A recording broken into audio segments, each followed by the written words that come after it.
Episode 76. Lepaskan aku Tuan, apa yang kau lakukan? Tukas Andin saat Mark memeluknya secara tiba-tiba. Tentu saja ia terkejut dengan hal ini. Baru saja pria itu pergi namun sikapnya seolah-olah berbeda kali ini. Andin meronta ingin melepaskan pelukan Mark. Ia tidak suka dipeluk oleh sembarangan laki-laki. Lepaskan aku, ketus Andin. Mark tak berkutik, ia tetap dalam posisinya memeluk Andin. Entah apa yang dipikirkan pria kakak itu sekarang. Tapi ada yang aneh dengan wajahnya saat ini. Wajah Mark merona, tapi ekspresinya tetap kaku. Sebenarnya ada apa denganmu, Mark? Bruk, Om lepaskan. Aku kesal Andin sambil memukul-mukul punggung pria itu, namun Mark sama sekali tidak bergerak. Diam, jangan bergerak atau kau tidak akan selamat malam ini. Balas Mark dengan suara beratnya yang terdengar sangat menyeramkan. Andir bergidik ngeri. Ia tidak tahu kenapa pria kaku ini tiba-tiba seperti ini. Apa mungkin ada kerusakan di otak pria itu, pikirnya. Apa yang kau lakukan Tuan? Kenapa kau begini? Ini sangat tidak enak dipandang mata, kesal Andin. Kenapa kau tiba-tiba berubah menjadi aneh? Ada apa denganmu Tuan kaku? Cepat lepaskan aku. Kau pikir aku bonekamu sampai kau bisa sembarangan memeluk seorang perempuan, ha? Andin berbicara dengan sedikit berteriak karena sedari tadi pria itu tak menggubris perkataannya. Apa yang kau mau, ha? Apa kau mau merasakan tubuhku, ha? Kalian para pria sama saja. Kalian semua hanya memikirkan diri kalian, kepuasan kalian. Andin berteriak marah, namun Mark tidak mempedulikan itu. Ia semakin memeluk Andin dengan erat. Diamlah, atau apa yang kau katakan itu akan terjadi malam ini. Ancam Mark yang langsung membuat Andin terdiam kaku. Tubuhnya gemetar ketakutan. Ia tak berani lagi berkutik. Sungguh sial nasibnya bisa bertemu dengan pria aneh seperti Mark. Merasa tidak ada pergerakan, Mark melepaskan pelukannya namun tangannya masih berada di bahu gadis itu. Mark menatap Andin yang tertunduk diam. Perlahan pria itu mengangkat wajah Andin hingga pandangan mereka saling bertemu. Andin menatapnya dengan penuh kebencian. Mark menatap Andin masih dengan tatapan dingin dan datarnya itu. Kau jahat, tukas Andin dengan mata penuh amarah. Diamlah, aku perlu mengkonfirmasi sesuatu, ucap Mark. Jangan lupakan aura dingin pria itu. Andin menatap bingung dengan ucapan Mark. Mengkonfirmasi apa maksudnya? Mark menatap wajah Andin. Matanya turun ke benda kenyal di bawah hidung gadis itu. Jantungnya berdegup kencang. Tak pernah ia merasakan hal seperti ini sebelumnya. Dek. Mark menarik tengkuk Andin dan melekatkan wajahnya ke wajah Andin. Dalam waktu singkat, kedua benda kenyal itu bersentuhan. Entah mendapat insting dari mana, Mark mulai mencium bibir itu dengan lembut. Andin membelalakkan matanya tak percaya dengan apa yang dilakukan pria kaku itu. Jantung Andin berdegup kencang. Ia baru pertama kali melakukan hal ini. Jujur saja Andin sedikit ketakutan, namun perlakuan lembut Mark membuatnya sedikit terbuai.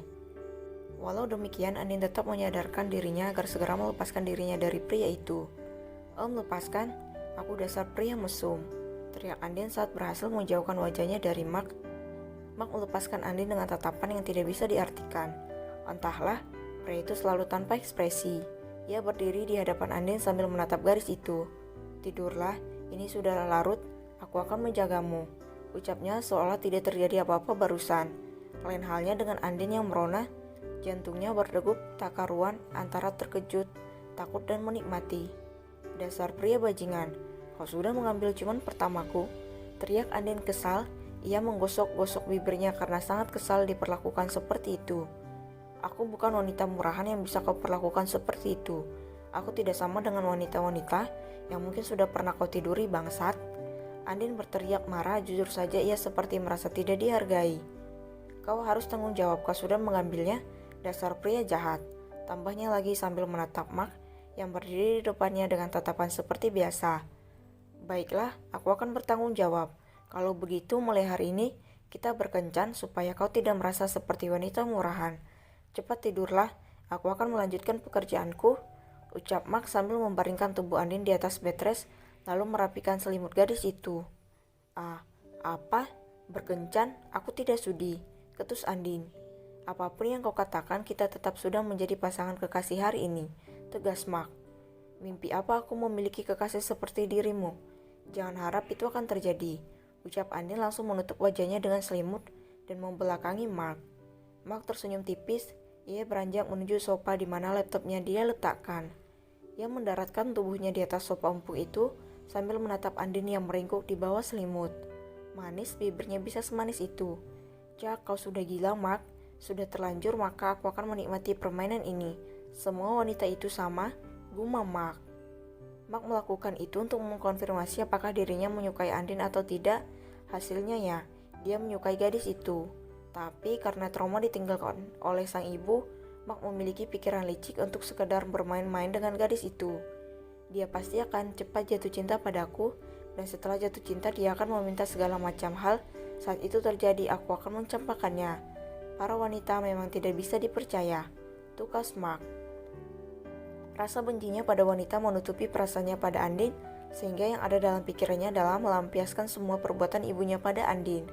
Padahal dia tidak tahu takdir apa yang akan menjeratnya nanti bersama gadis itu. Di balik selimut, Andin menggosok-gosok bibirnya. Dia sangat benci kejadian tadi. Bukannya berdebar karena jatuh hati, kali ini ia berdebar ingin melakukan pembalasan dendam. "Sialan kau, Mark. Kau mengambil ciuman pertamaku. Kalian para laki-laki memang jahat. Kalian gila, kalian mesum. Otak kalian hanya dipenuhi kepuasan pribadi. Menjijikkan," lirih Andin. "Kasihan sekali kau, Andin." Hiks. Andin menangis sambil menutup mulutnya agar suaranya tidak terdengar. Andin dulu memiliki seorang kekasih, hanya saja ia diputuskan karena tidak mau melayani mantan kekasihnya itu di atas ranjang. Bahkan sekedar berciuman saja ia menolak, hingga akhirnya Andin diselingkuhi dan diputuskan di depan selingkuhannya itu. Kekasihnya itu ternyata menyuap papa dan mama Andin dengan segopok uang agar mereka memberikan izin berpacaran dengan Andin dengan maksud bisa menikmati tubuh gadis itu. Sejak saat itu Andin tidak mau memiliki hubungan apapun dengan pria. Cukup sekali ia disakiti, ia tak mau lagi mengalami hal yang sama. Jam terus berjalan, rombongan Luna kembali ke rumah utama keluarga Park setelah berkeliling kota beberapa jam. Kali ini Ken, Aiden, dan Mima mengajak gadis itu ke berbagai tempat yang bisa dikunjungi saat malam hari di kota metropolitan itu. Jam menunjukkan pukul 2 dini hari dan mereka baru kembali dari perjalanan mereka. Luna sangat gembira bisa mengelilingi kota itu bersama kakak-kakaknya yang super heboh. Apalagi saat ada pria yang berani meliriknya, mereka langsung menatap tajam ke arah pria itu persis seperti serigala yang bersiap menerkam mangsanya. Ken menggendong tubuh Luna yang terlelap dalam perjalanan mereka tadi. Gadis itu tidur persis seperti anak bayi, sangat nyaman dalam pangkuan sang kakak. Ken membawa Luna menuju kamar Luna dan Gamma, sedangkan Aiden dan Bima langsung masuk ke kamar masing-masing dan terlelap karena sudah lelah. Perlahan Ken membuka pintu, meski sedikit sulit karena ia menggendong Luna. Setelah berhasil ia masuk lalu membaringkan gadis itu di samping Gamma. Merasa ada yang masuk, Gamma membuka matanya dan melihat Ken dan Luna di sampingnya.